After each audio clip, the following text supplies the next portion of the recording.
నమస్కారం. సుఖీభవకు స్వాగతం. ఈ రోజు సుఖీభవలో పిక్కల్ని పిండేసే నొప్పి, వెరికోజ్ వెయిన్స్, షుగర్ పరీక్షకు కాంతి మార్గం, ఎండల్లో కొబ్బరి నీళ్లు ఎంతో మేలు, జెనెటిక్ పరీక్షతో క్యాన్సర్ల గుట్టురట్టు, ఇంకా హెల్త్ టిప్. నిలబడి పనులు చేసుకోవటం, కాసేపు నడవటం. మామూలుగా అయితే ఇవేవి పెద్ద కష్టమైన పనులేమీ కాదు. కానీ వెరికోజ్ వెయిన్స్ అంటే కాలి పిక్కల్లో సిరలు ఉబ్బి పాముల్లాగా మెలికలు తిరిగి ఉన్నప్పుడు మాత్రం కాసేపు నిలబడటమే కష్టమైపోతుంది. ఇక కొద్ది దూరం నడిచేసరికి కాళ్ళు రెండూ గుంజుతున్నట్లుగా, కాళ్లల్లో చిరచిరలాడుతున్నట్లుగా, ఏదో అసౌకర్యంగా ఉంటుంది. కాళ్లల్లో తీవ్రమైన బాధల్ని తెచ్చిపెట్టే వెరికోజ్ వెయిన్స్కు ఇవాళ చక్కటి చికిత్సలు అందుబాటులో ఉన్నాయి. ముఖ్యంగా లేజర్ చికిత్స సాయంతో వెరికోజ్ వెయిన్స్ను చక్కగా నయం చేయొచ్చని చెబుతారు డాక్టర్లు. వెరికోజ్ వెయిన్స్ గురించిన పూర్తి వివరాల్ని ఇప్పుడు తెలుసుకుందాం.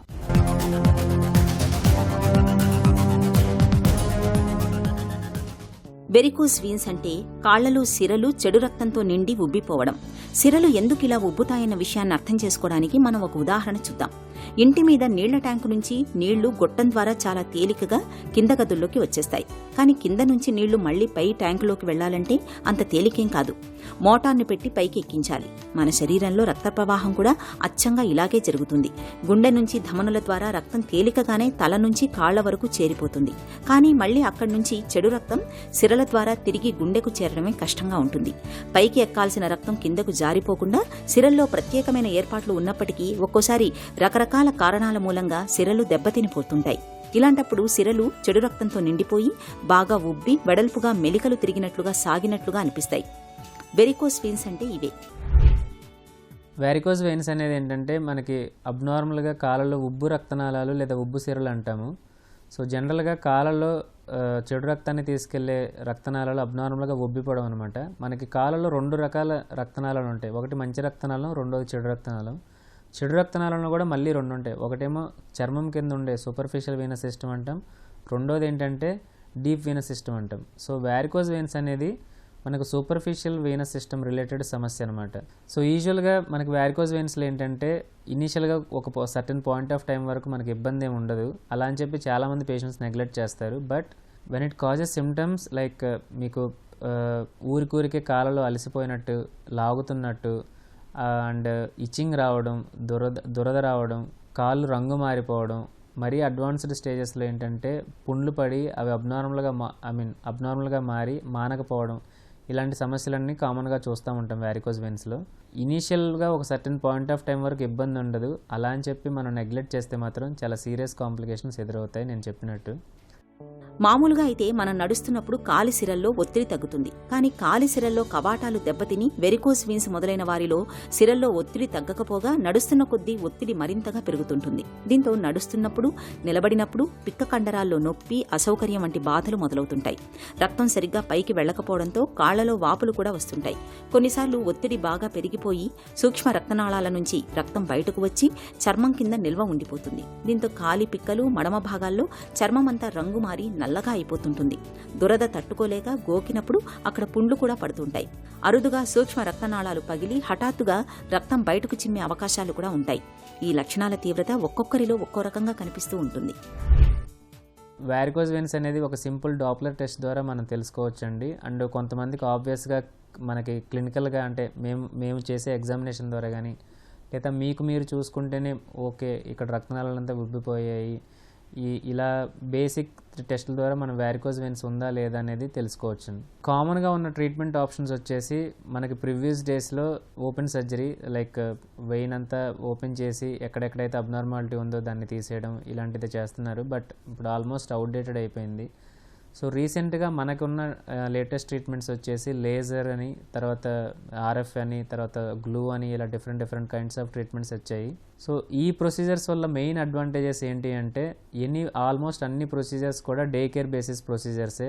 మీకు ఎలాంటి ఎనస్థీషియా లేకుండా, కోత కుట్టు మచ్చ లేకుండా చేసిన రోజే ఆల్మోస్ట్ నేనైతే 1-2 అవర్స్లోనే డిశ్చార్జ్ చేస్తాను కూడా పేషెంట్ని.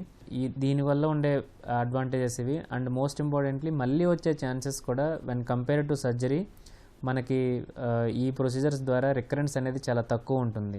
అండ్ కామన్గా అడుగుతూ ఉంటారు, సార్ ఒకసారి సర్జరీ చేసాక కూడా మళ్ళీ వస్తాయంట కదా, సర్జరీ చేసాక కూడా కాళ్ళు నలుపు అవుతూ ఉంటాయి అంట కదా, మంటలు తిమ్ముర్లు నేను మా ఫ్రెండ్స్ని చూస్తున్నాను, మా ఫ్యామిలీ చూస్తున్నానని ప్రాపర్గా కన్సల్టేషన్ తీసుకొని ప్రాపర్గా టెస్ట్ చేయించుకున్న తర్వాతే ట్రీట్మెంట్ చేయించుకోవడం అనేది చాలా ఇంపార్టెంట్.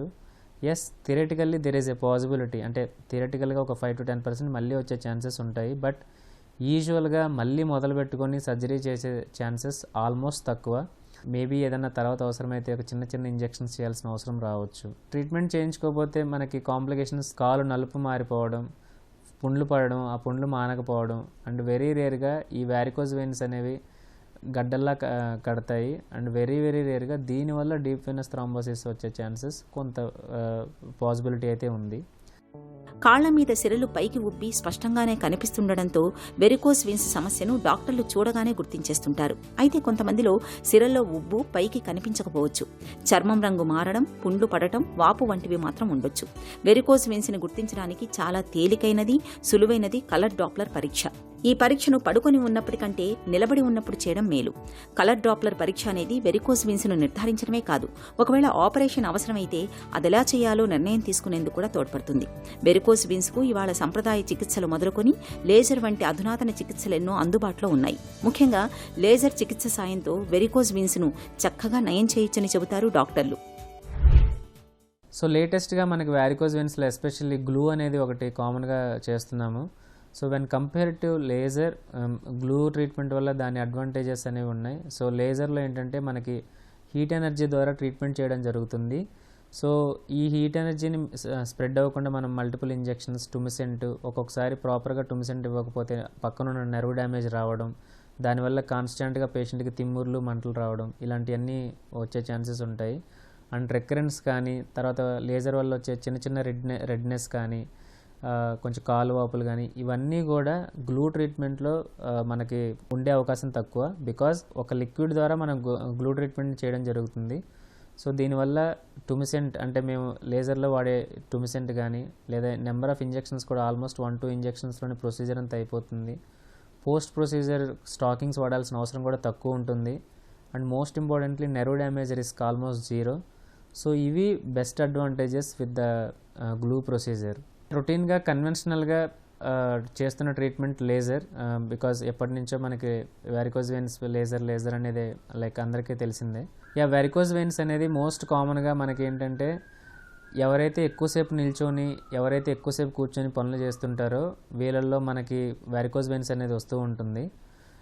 డెఫినెట్గా లైఫ్ స్టైల్ చేంజెస్ వల్ల మనం డిజీజ్ ప్రోగ్రెషన్ అనేది కొంతవరకు ఆపొచ్చు, అంటే మీకున్న రోగాన్ని పెరగనివ్వకుండా.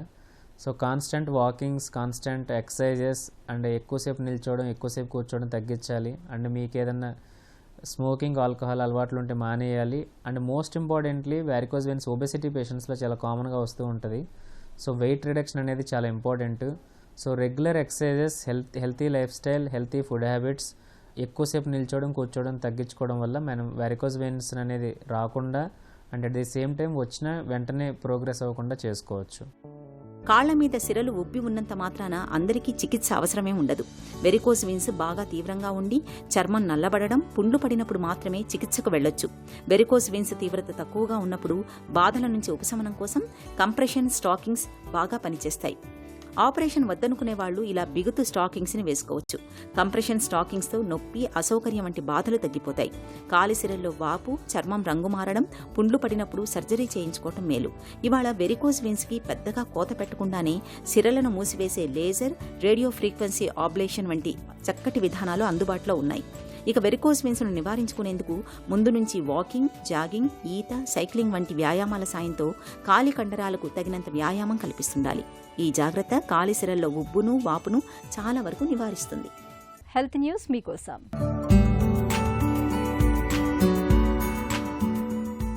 చర్మానికి కోత పెట్టాల్సిన అవసరం లేకుండా కాంతి సాయంతో రక్తంలో గ్లూకోజ్ స్థాయిని కొలిచే మార్గాన్ని బెంగళూరులోని ఇండియన్ ఇన్స్టిట్యూట్ ఆఫ్ సైన్సెస్ IIScకి చెందిన పరిశోధకులు కనుగొన్నారు. ఈ కొత్త విధానం కోసం శాస్త్రవేత్తలు ఫోటో ఎకోస్టిక్ సెన్సింగ్ పరిజ్ఞానాన్ని ఉపయోగించారు. ఇందులో లేజర్ కాంతిని ఒక జీవ కణజాలంపైకి ప్రసరింపచేసినప్పుడు కణజాలంలోని భాగాలు కాంతిని శోషించుకుంటాయి. ఫలితంగా కణజాలం స్వల్పంగా 1 డిగ్రీ సెల్సియస్ కన్నా తక్కువకు వేడెక్కుతుంది. దీనివల్ల కణజాలం సంకోచించి ఆ తర్వాత వ్యాకోచిస్తుంది. ఈ క్రమంలో చిన్నపాటి ప్రకంపనలు వెలువడతాయి. అవి అల్ట్రాసోనిక్ ధ్వని తరంగాల రూపంలో ఉంటాయి. వీటిని సున్నితమైన డిటెక్టర్లు పసిగడతాయి. కణజాలంలోని భిన్న పదార్థాలు, అణువులు భిన్న పరిమాణాల్లో ఈ కాంతిని శోషించుకుంటాయి. ఫలితంగా వెలువడే ధ్వని తరంగాల్లో ఆయా పదార్థాలకు సంబంధించిన వేలిముద్రలు ఉంటాయి. ఈ విధానంలో సంబంధిత కణజాలానికి నష్టం కలగదు. కణజాలంలో గ్లూకోజు తీవ్రతను మాత్రమే కొలిచేలా దీన్ని తీర్చిదిద్దారు. ఇందుకోసం పోలరైజ్డ్ కాంతిని ఉపయోగించారు. ఇది ఒక రకమైన కాంతి తరంగం. ఒక నిర్దిష్ట దిశలోనే కంపిస్తూ ఉంటుంది. గ్లూకోజ్ అనేది చిరాల్ పదార్థం. దీన్ని తాకే పోలరైజ్డ్ కాంతిలో కంపన దిశ మారిపోతుంది. ఫలితంగా వెలువడే ధ్వని తరంగాల తీవ్రతలోనూ మార్పు వస్తుంది. గ్లూకోజ్ స్థాయిని బట్టి ధ్వని తరంగ తీవ్రత ఉంటున్నట్లు శాస్త్రవేత్తలు గుర్తించారు. ఆ ధ్వని తరంగ బలాన్ని కొలవడం ద్వారా సంబంధిత నమూనాల్లో గ్లూకోజ్ తీవ్రతను లెక్కించవచ్చు. నీరు, సీరం, జంతువుల కణజాల నమూనాల్లో చాలా వరకు ఖచ్చితత్వంతో గ్లూకోజ్ తీవ్రతను IISc శాస్త్రవేత్తలు అంచనా వేయగలిగారు. ఎండలు దంచుకొడుతున్నప్పుడు, వాతావరణం ఉక్కపోతగా ఉన్నప్పుడు చల్లగా ఏదైనా తాగాలనిపించడం సహజమే. అయితే ఇలాంటప్పుడు మనలో చాలామంది కూల్ డ్రింకులు తాగడానికే మొగ్గు చూపుతూ ఉంటారు. అయితే దప్పిక తీర్చని కూల్ డ్రింకులంటే ఆరోగ్యానికి ఎంతగానో మేలు చేసే కొబ్బరి నీళ్లను తాగటం ఎంతో మంచిది. మన శరీరానికి అవసరమైన ఖనిజ లవణాలు, విటమిన్లు కొబ్బరి నీళ్లలో సమృద్ధిగా ఉంటాయి. తరచూ కొబ్బరి నీళ్లను తాగడం అంటే మన ఆరోగ్యాన్ని మనం కాపాడుకోవటమే. అమృత జలం లాంటి కొబ్బరి నీళ్లతో వనగూరే ఆరోగ్య ప్రయోజనాల గురించి ఇప్పుడు తెలుసుకుందాం.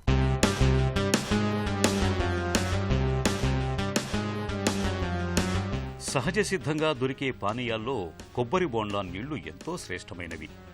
కొబ్బరి బోండా నీటిలో అనేక ఔషధ గుణాలు ఉన్నాయి.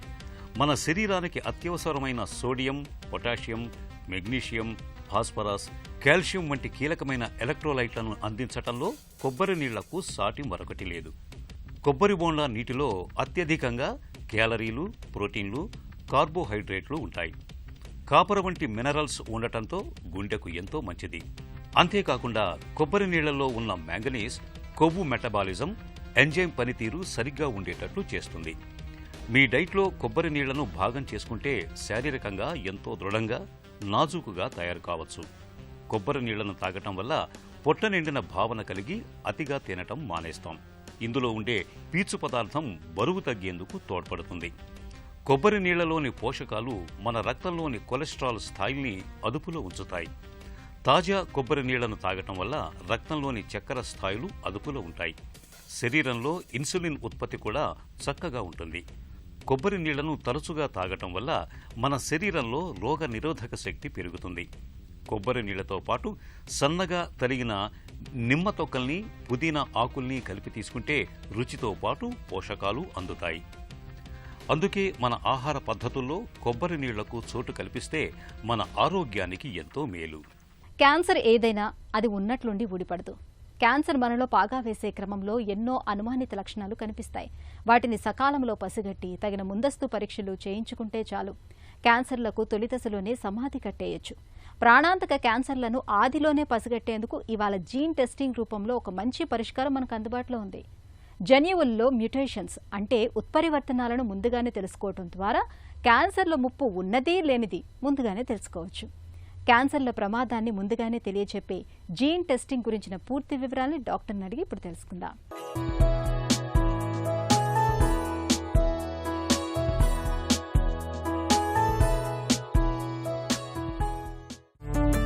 జన్యు పరీక్ష అంటే ఏంటి? దీని ప్రత్యేకత ఏంటి? మన శరీరంలో అనేక కణాలు ఉంటాయి. ప్రతి కణంలోనూ అనేక జన్యువులు ఉంటాయి. మన జన్యువుల కూర్పు మన భౌతిక లక్షణాలను నిర్దేశిస్తాయి. అలానే పర్యావరణ మార్పుల వల్ల, వయస్సు ప్రభావంతో మన కణంలోని జన్యువులు పరివర్తనం చెంది, వాటిని మ్యూటేషన్స్ అంటాము, పరివర్తనం చెంది ఒకవేళ పాడైన కణాలుగా అయితే వాటిని తీసివేయడానికి జన్యువుల్లోనే ట్యూమర్ సప్రెసర్ జీన్స్ అనే జన్యువులు ఉంటాయి. పాడైన కణాలను అవి నశింపజేసేలాగా చేస్తాయి. ఎప్పుడైతే ఈ పర్యావరణ మార్పులు ట్యూమర్ సప్రెసర్ జీన్స్ని కూడా ఎఫెక్ట్ చేస్తాయో అప్పుడు నియంత్రణ లేకుండా కణ విభజన జరిగి క్యాన్సర్ లాగా మారుతుంది. ఈ జన్యువు యొక్క మ్యాపింగ్నే మనం జెనెటిక్ టెస్టింగ్ అని అంటాము. జన్యు పరీక్షతో ప్రయోజనాలేంటి? జన్యు పరీక్షలో 2 రకాల మార్పులను గమనిస్తాము. జర్మ్ లైన్ మ్యూటేషన్స్ అని, సొమాటిక్ మ్యూటేషన్స్ అని అంటాము. జర్మ్ లైన్ మ్యూటేషన్స్ అనగా తల్లిదండ్రుల నుంచి జన్యువుల్లో మార్పులు మనకి సంక్రమించడం. ఉదాహరణకి BRCA gene, BRCA gene 1, 2 syndromes ఉంటాయి. వీటిల్లో సాధారణ జనాభాతో పోలిస్తే ప్రతి 100 మందిలో ఒక 10% మందికి రొమ్ము క్యాన్సర్ వచ్చే అవకాశం ఉంటే, బ్రాకా జీన్ ఉన్న వాళ్ళల్లో 100 మందిలో 60% మందికి రొమ్ము క్యాన్సర్ వచ్చే అవకాశం ఉంటుంది. అలానే రొమ్ము క్యాన్సరే కాకుండా అండాశయ క్యాన్సర్లు, మగవారిలో ప్రాస్టేట్ క్యాన్సర్లు, ప్యాంక్రియాటిక్ క్యాన్సర్లు వచ్చే రిస్క్ ఎక్కువగా ఉంటుంది. సో ఈ జన్యువుని మనము జర్మ్ లైన్ మ్యూటేషన్ని గుర్తించడం ద్వారా ముందు జాగ్రత్తల చర్యలు పాటించవచ్చు. ఎలాగా అంటే ముందుగానే ఆ జన్యు డిఫెక్ట్ ఉన్న పర్సన్కి అది ఎక్స్ప్లెయిన్ చేసి ముందుగానే ప్రొఫైలాక్టిక్ సర్జరీలు సూచించవచ్చు. ప్రొఫైలాక్టిక్ మాస్టెక్టమీ అంటాం. రొమ్ము క్యాన్సర్ వచ్చే రిస్క్ ఉన్న వాళ్ళల్లో పూర్తిగా రొమ్మును తొలగించడం ద్వారా 95% దాకా రొమ్ము క్యాన్సర్ రిస్క్ని తగ్గించగలుగుతాం. అలానే రిస్క్ రెడ్యూసింగ్ ఊఫోరెక్టమీ అనగా ఫెలోపియన్ ట్యూబ్ మరియు అండాశయంను తొలగించడం ద్వారా ఓవేరియన్ క్యాన్సర్ వచ్చే రిస్క్ను కూడా 90% దాకా తగ్గించవచ్చును. ఇంకొక ఉదాహరణకి పెద్ద పేగు క్యాన్సర్లు మనము ఫెమిలియల్ అడినోమాటస్ పోలిపోసిస్ సిండ్రోమ్ అని, hereditary non polyposis colorectal syndrome అని చూస్తూ ఉంటాము. FAP సిండ్రోమ్నే కనుక తీసుకుంటే ఈ జన్యువు కనుక ఉన్న మనిషిలో పెద్ద పేగు క్యాన్సర్ వచ్చే రిస్క్ 100% ఉంటుంది. సో అది కూడా చిన్న వయసులోనే వచ్చే అవకాశాలు ఉంటాయి. సో 15 సంవత్సరాల వయసు నుండే వాళ్ళకి కొలనోస్కోపీ వంటివి చేయించి క్యాన్సర్గా డెవలప్ అవ్వకముందే పెద్ద పేగుని మొత్తం పూర్తిగా తీయడం టోటల్ ప్రాక్టోకోలెక్టమీ అని అంటాము. అది చేసి చిన్న పేగుని మల విసర్జన మార్గంలాగా తయారు చేస్తాము. ఈ జర్మ్ లైన్ మ్యూటేషన్స్ని అటుంచితే సొమాటిక్ మ్యూటేషన్స్ అంటే ఎక్కడైతే మనకి పర్యావరణ మార్పుల వల్ల క్యాన్సర్ వస్తుందో అక్కడి నుంచి ముక్క ద్వారా తీసిన కణాల్లో మాత్రమే మ్యూటేషన్స్ని చూస్తాము. వాటిని సొమాటిక్ మ్యూటేషన్స్ అంటాము. వీటి వల్ల ఉపయోగం ఏంటంటే ఉదాహరణకు తీసుకుంటే లంగ్ క్యాన్సర్ స్టేజ్ ఎక్కువగా 90% మందిని మనం స్టేజ్ 4లోనే గుర్తిస్తూ ఉంటాము. లంగ్ క్యాన్సర్ స్టేజ్ 4లో గుర్తించాము అంటే ఇంకా అది ఆల్మోస్ట్ 6 నెలల్లోనే మరణిస్తారు అన్నట్లుగా ఇంతకు ముందు అనుకునే వాళ్ళం. ఇప్పుడు ఈ జన్యు పరీక్షల్ని డెవలప్ చేసిన తర్వాత టార్గెటబుల్ మ్యూటేషన్స్ ఉన్నాయా లేదా అని జన్యు పరీక్షల ద్వారా గమనించడం, EGFR అని, ALK అని, ROS అని వీటికి ప్రతిదానికి టార్గెటబుల్గా నోటి ద్వారా వేసుకునే మాత్రలు కూడా ఉండడం వల్ల ఈవెన్ స్టేజ్ 4 లంగ్ క్యాన్సర్ కూడా 3-5 సంవత్సరాలు సునాయాసంగా జీవించగలిగేట్లు చేయగలుగుతున్నాము. అలానే గర్భసంచి క్యాన్సర్లో జెనెటిక్ టెస్టింగ్ చేయడం ద్వారా మంచి రకం మ్యూటేషన్స్ ఉంటే అసలు అడిషనల్ ఆపరేషన్ తర్వాత అడిషనల్గా కీమోథెరపీలు, రేడియోథెరపీలు అవసరం లేకుండా కూడా మనం చేయగలుగుతున్నాము.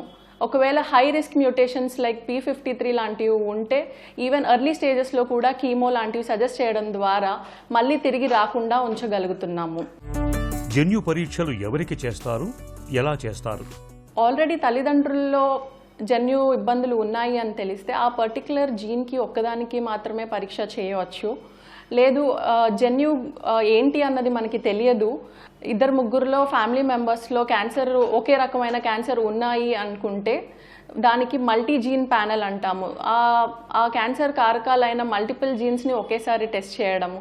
ఉదాహరణకి రొమ్ము క్యాన్సర్నే తీసుకుంటే BRCA జీన్ మాత్రమే కాకుండా చెక్ జీన్ అని, PALB జీన్ అని, RAD అని మల్టిపుల్ జీన్స్ వల్ల కూడా రొమ్ము క్యాన్సర్ వచ్చే అవకాశం ఉంటుంది. సో ఈ అన్ని జీన్స్కి టెస్ట్ చేసి రొమ్ము క్యాన్సర్ వచ్చే రిస్క్ ఉంటుందా లేదా అని చెప్పగలుగుతాము.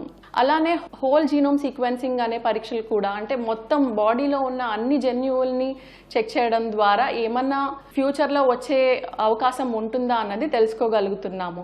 కానీ ఈ పరీక్షలు చాలా ఖర్చుతో కూడినవి, అందుకే మనం అందరికీ చేయాలి అని సూచించము. ఉదాహరణకి BRCA జీన్ ప్యానెల్ని తీసుకుంటే ఫ్యామిలీలో 2 లేదా 3 రొమ్ము క్యాన్సర్ పేషెంట్లు ఉన్నా, ఫస్ట్ జనరేషన్, సెకండ్ జనరేషన్ స్పెసిఫిక్గా, లేదు ఒకే పేషెంట్లో 2 వైపులా రొమ్ము క్యాన్సర్ వచ్చినా, ఒక ఫ్యామిలీలో మగవారికి రొమ్ము క్యాన్సర్ వచ్చిన, ఫ్యామిలీలో BRCAకి సంబంధించిన క్యాన్సర్లు రొమ్ము, అండాశయము, ప్రాస్టేట్, ప్యాంక్రియాస్ అలా ఒక్కొక్కరిలో ఒక్కొక్క రకం క్యాన్సర్ ఉన్నా కానీ మనం ఈ BRCA జీన్కి పరీక్ష చేయించుకోమని చెప్తూ ఉంటాము.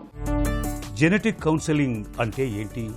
సో మొదటిగా మనము జన్యు పరీక్ష ఒక వ్యక్తికి అవసరమా లేదా అన్నది నిర్ధారించడానికి జెనెటిక్ కౌన్సిలింగ్ అనే ప్రక్రియని చేస్తూ ఉంటాము.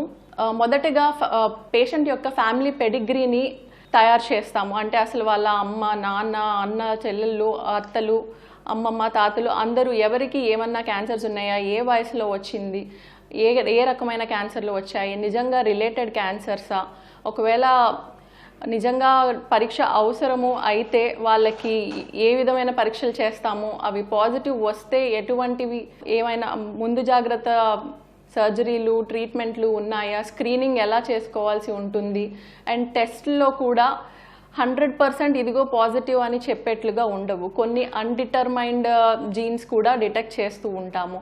సో వాటి వల్ల కొంచెం అయోమయ స్థితి కూడా వచ్చే అవకాశం ఉంటుంది. వాటన్నిటి గురించి ముందుగానే ఎక్స్ప్లెయిన్ చేసి వాళ్ళు సిద్ధంగా ఉన్నారు అన్నప్పుడు మాత్రమే ఈ జన్యు పరీక్షకి సలహా ఇస్తాము. అన్ని క్యాన్సర్లు జన్యుపరంగానే వస్తాయా? క్యాన్సర్ అనేది జన్యుపరమైన జబ్బే. జన్యుల్లో మార్పు వల్లనే క్యాన్సర్ వస్తుంది. కాకపోతే వారసత్వంగా వచ్చే క్యాన్సర్లు చాలా తక్కువగానే చూస్తూ ఉంటాం. ఒక 100 మందిని తీసుకుంటే అందులో 5% మందికి మాత్రమే వారసత్వంగా క్యాన్సర్లను చూస్తుంటాం. మిగిలిన 90-95% మందికి ఎన్విరాన్మెంటల్ చేంజెస్, ఎక్వైర్డ్ కాజెస్ అంటే మన ఆహారము, ఎన్విరాన్మెంట్, జీవన శైలి, ధూమపానం, మద్యపానం వంటి అలవాట్ల వల్లనే ఈ క్యాన్సర్లు చూస్తూ ఉంటాము. కొంతమంది వచ్చి అడుగుతూ ఉంటారు, నాకు ఏ అలవాటు లేదు, నాకెందుకు క్యాన్సర్ వచ్చింది అని చెప్పి. సో అది ఇప్పటికీ ఎవరు చెప్పలేము. జన్యుపరమైన మార్పులు ఉండవచ్చు. ప్రతి ఒక్కరు జాగ్రత్తలు తీసుకుని మనకి వీలున్నంతగా మన జీవన శైలిని మార్చుకుని క్యాన్సర్ రిస్క్ను తగ్గించుకోవాలి. Prevention is better than cure. చికిత్స కన్నా నివారణే మేలన్న ఈ ప్రాథమిక సూత్రం క్యాన్సర్ల విషయంలో 100% వర్తిస్తుంది. జన్యు పరీక్షను చేయించుకోవటం ద్వారా క్యాన్సర్ల ముప్పు ఉన్నది లేనిది తెలుస్తుంది. ఆపై తొలి దశలోనే చికిత్స మొదలు పెడితే ప్రాణాంతక క్యాన్సర్లకు ఆదిలోనే సమాధి కట్టేయచ్చు. ఒక చిన్న చిట్కా మీకోసం. 1 భాగం పెరుగుకి 3 భాగాలు నీరు తీసుకొని అందులోకి కొద్దిగా పంచదార, కొంచెం యాలకుల పొడి, కొన్ని గులాబీ రేకుల్ని కలపండి. లస్సీ లాంటి ఈ పానీయాన్ని వేసవిలో నిత్యం తీసుకోండి. ఎండ దెబ్బ, అలసట బాధలు తగ్గుతాయి.